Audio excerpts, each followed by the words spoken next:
Socrates, Aristotle, trigonometry. Trigonometry is actually an Arabic invention. We use Arabic numerals. Those are Arabic. If you look it up in the heavens in astronomy, a lot of the stars have Arabic names. If you're the first one to describe it, you get to name it. So there's a lot of Arabic names on a lot of stars. So it depends on the controversy on who you think is right, but actually in the Muslim world at that time, then you saw a deep decline in critical thinking and scientific progress.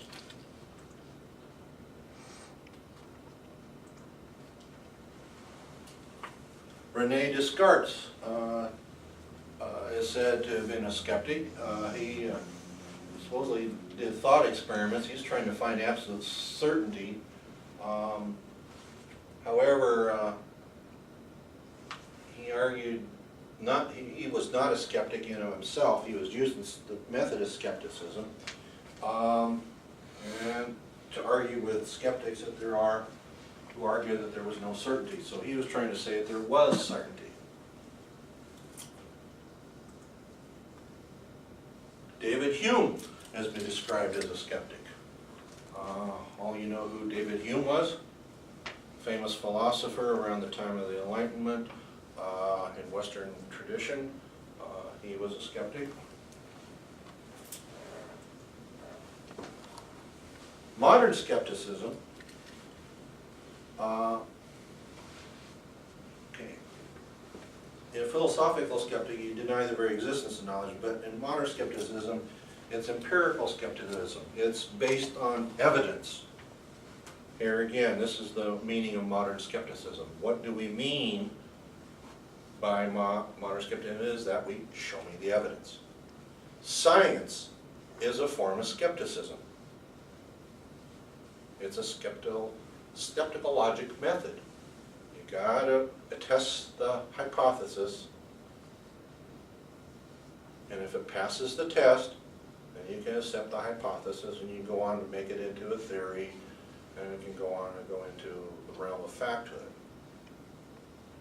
Okay? In modern science, you test your hypothesis. If the hypothesis is wrong, you throw out the hypothesis and you choose another. Some things you throw out the test if the test doesn't come up the way you want it.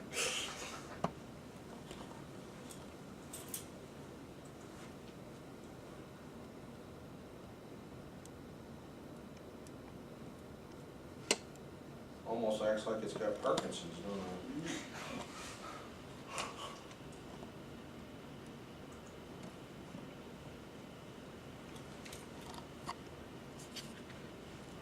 As I said, this is what we talked about. Science itself is a form of skepticism. You test a hypothesis. If it's found to be true, you accept it. It's not necessarily a form of belief.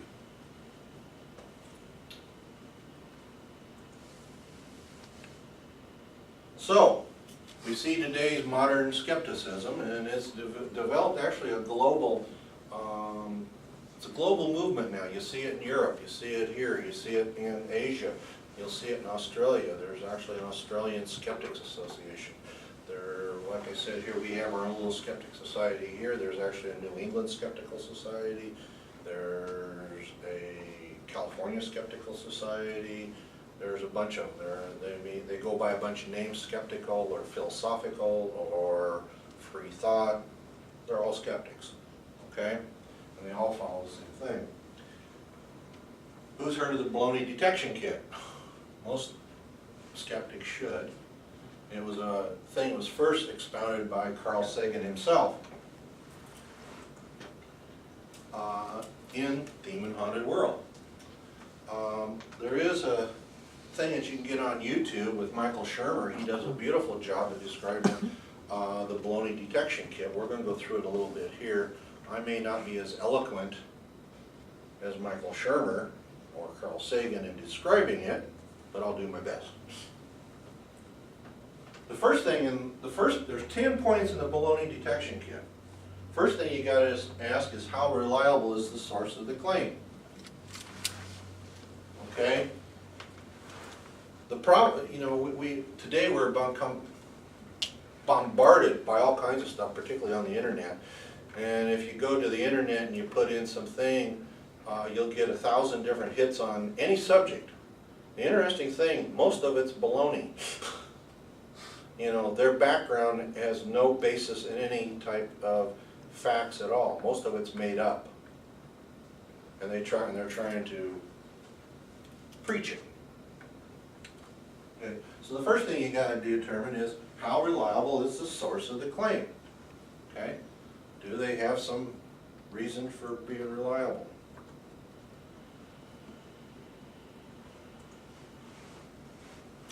The other thing you got to start wondering about, does the source of the claim make similar claims?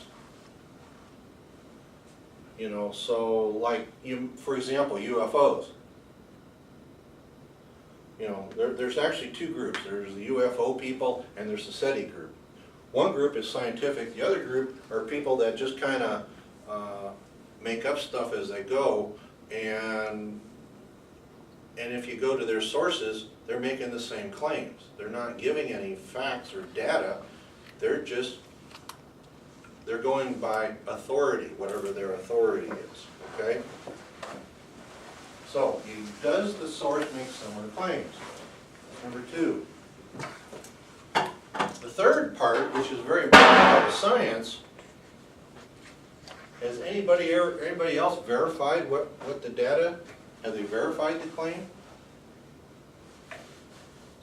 Okay? In science, if you do an experiment and you make a claim, somebody else has got to go back to the lab and do the experiment and see if they can reproduce it. If they can't reproduce it, it's not verifiable. Science demands verifiable information, data. So do we as skeptics. It's got to be verifiable.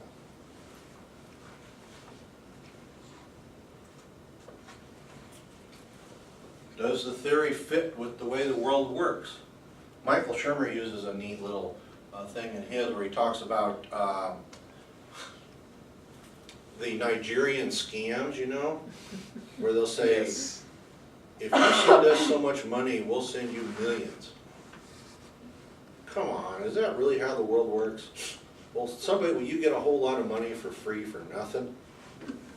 No, you won't. Unless your name is Madoff. Well, yeah, unless you're bringing Madoff. And then you get 150 years. Yeah. That's free health care. The local con man on the Berthold took people for millions of dollars. Did he?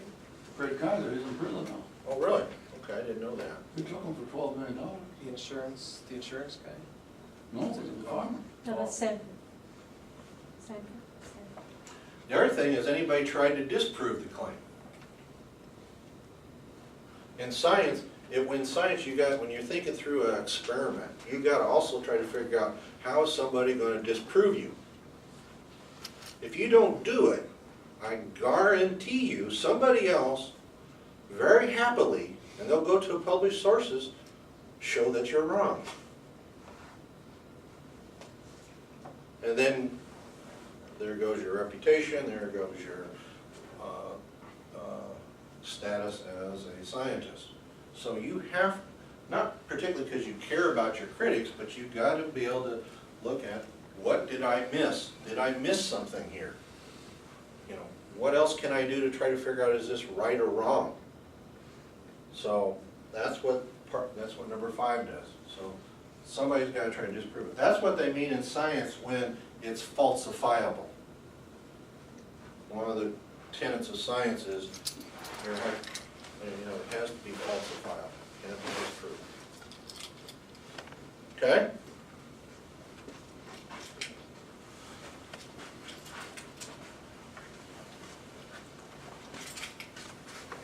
Where does the preponderance of evidence go? Okay, it's like another one that Michael Shermer uses and other skeptics use is like science is kind of like you're going to a crime scene. And somebody shot somebody. And so you're trying to gather all the evidence. And you may have one or